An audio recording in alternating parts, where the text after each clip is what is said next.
getting in like weird car situations and everything going in slow motion.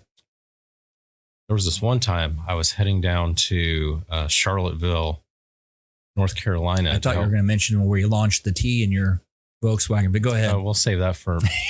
Yeah. Why is it every time I get in? Never mind. Yeah. So carry on. It's on my way down to Charlotte, North Carolina. And man, this is wintertime again. Yeah. And I don't know if you remember that car, but the rear tires on that thing were like a country mile wide. Oh, so yeah. Definitely not the best tire setup for wintertime. And actually, I think they were track tires that we had on there then. But who knows? Yeah.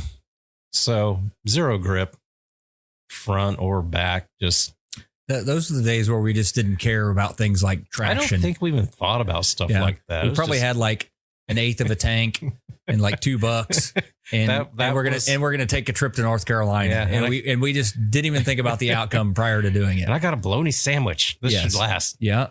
So I did get pulled over in Kentucky or Tennessee, and that was awesome, which was really weird. There happened to be, I wasn't drinking it. Actually, I don't even think I even drank at that point in time. Yeah.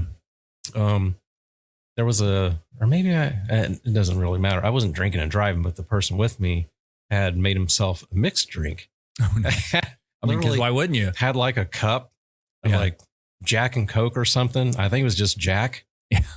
Splash of Coke. And I don't know if you remember or not, but true to the race fashion, we removed the pop-up headlights off of that car and we put in lenses and then put these buckets in for some projector lights.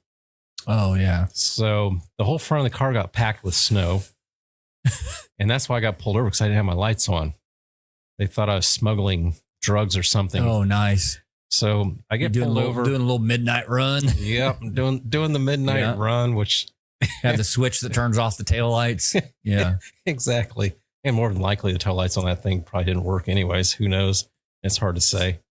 Yeah. So there's 2 counties possibly, or maybe it was 2 state police that had stopped us. And it was like kind of like in an overpass area. It's kind of a weird spot. Oh, yeah. And so they split the 2 of us up and they're asking us, hey, where are you going? What are you doing? And this doesn't match up at all. Actually, well, I mean, our stories matched up. Yeah. But we didn't look like we should be traveling together. I literally had on like a business suit. Yeah. Because that evening I had some Scamway stuff that was going on. Scamway, whatever you want to call it. So I had on like this suit. And the guy that was with me, he was probably out building a barn prior to that with his long hippie hair and, his construction clothes on. So you were the cartel boss with the country bumpkin that your meth cook in the passenger seat. I guess so. Nice. The whole thing. I can see this going down, but go ahead. So now they're just they ask us, of course, and our stories did match up. Our appearances did not match up. Yeah. And it was kind of cool though, because they did start out the conversation of, do you have any guns, drugs in the car, anything that's going to hurt me, grenades or anything? Yeah. And I assume at the point when they say grenades, they want you to laugh. So I did laugh. I was like, yeah, no. No grenades. And I'm asking, why are you stopping us? You got a rocket launcher or two. What was I doing? Because I know I was doing the speed limit. Yeah. It was snowing out. And I could definitely not go over the speed limit in that thing. Oh, yeah.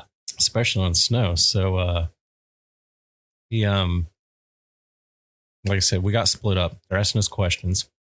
And next thing I know, there's like a mixed drink sitting on top of my car.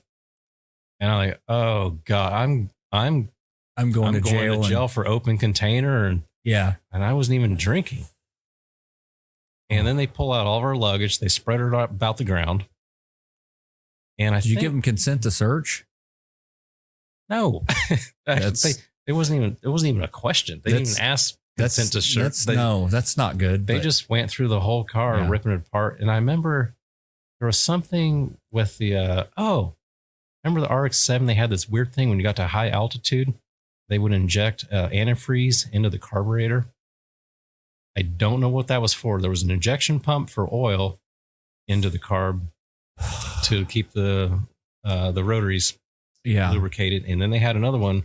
Once you had a certain altitude or pressure, then it would actually start injecting antifreeze in there too. Well, I done that, the automation part of it. Yeah. And I put a switch in, like a special switch. So now they're curious about this switch. What does this thing do? And it's like, this shouldn't be there. Oh, no. So can you imagine? Machine guns in the headlights. Yeah. Can you imagine telling these guys, oh, that's because the car injects antifreeze into the carburetor? Yeah, they'd be like, you're making this up. Exactly. What does it really do? I don't even, maybe was it to maybe make the air more dense? Yeah, I would think that it would have to be something with, being able to atomize the fuel or something, like if it got super cold or something. I don't know. So finally I guess they believe our story and they're going to let us go. So I'm picking all of our clothes up off the ground, put them back in the suitcases, and there's a mixed drink sitting on top of my car. And they never noticed it? It is snowing. It is freezing. I get the car started back up, and that was a pain too, because at this point in time, there was some issues with compression. So you actually had to dump transmission fluid down the carburetor to get enough compression up to get the car to start again. And it's just kind of random. Yeah. It wasn't all the time. Yeah. But I get the car started, and this again, it felt like an eternity. I'm sitting there forever waiting for my buddy to show up, my construction buddy. And he finally shows up. And at this point, I'm just kind of furious. I mean, we're way behind schedule anyways. Yeah. I think we left the state like 3 hours after we should have left in the first place, because we're trying to do this run in like one whole entire day and just get there, get settled in. Like Cannonball Run style? Yeah. Yeah. But we're going speed limit though. Of course. Nobody's speeding. Yeah. So he finally shows up and he gets in the car. He has his drink with him. He's just sipping on it. Where have you been for like a half hour? The cops left a long time ago. Yeah. Well, this is, again, you cannot make stuff like this up. Oh, no. He goes, well, I'm standing there. They're asking me all these stupid questions. I wish if I could make his voice, it'd be awesome. Maybe we'll have you do a voiceover later for it. But nice. Because you're really good with voices. Yeah, I do my best.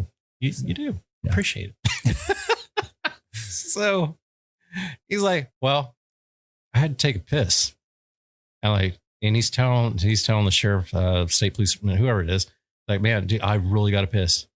And he's like, do you see a restroom around here anywhere? And this is still when they're not buying our story. Yeah. So he's just kind of like, you're not leaving my sights. Yeah. You're trying to bolt on me. Yeah. He thinks like, you guys are trying to pull a fast one on us. Nope. You don't have us. Got your switch up there for the trap door for the drugs. Yeah. That's probably what he's thinking. That's probably exactly what it was. That's some serious cartel stuff they do. They have like a secret switch that they undo and it pops a hole in the floorboard that they got their 27 kilos of Colombian bang bang or whatever they call it. Right. So anyways, he's telling me, he's like, well, so finally he's like, well, just go piss on the other side of that wall, not facing the cars or anything. So he goes, so I jump over the wall and I proceed to fall about 15, 20 feet. No, he fell down on the overpass. You're like giving him shit. Like, why did you take so long? Well, I fell down the side of a cliff. I was trying to scale my way back up the rock face to get back in the car. So I'm sorry if I took a little bit longer to get back up there.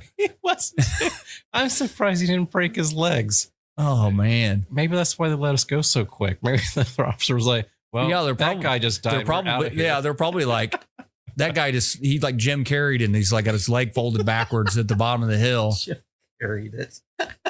And we're just going to get in our cars and just like slowly drive away like nothing happened or whatever. And we're going to pretend like when they hear their ambulance run come out for the hiker that fell down the side of the mountain or whatever. And we're going to be like, oh, what happened here? Yeah. He said he's walking around forever trying to figure out how to get back up there. And I mean, if you could imagine the way those loops and stuff work out. Oh, yeah. It's not going to really make much sense, especially on foot at night in the snow. In some place you've never been before. Yeah. So that happened. Of course, I don't blame him for picking his drink back up. And he was probably just lucky to be alive and he had to take a drink just to calm his nerves. Right. Yeah. So we get back on the road, we get going.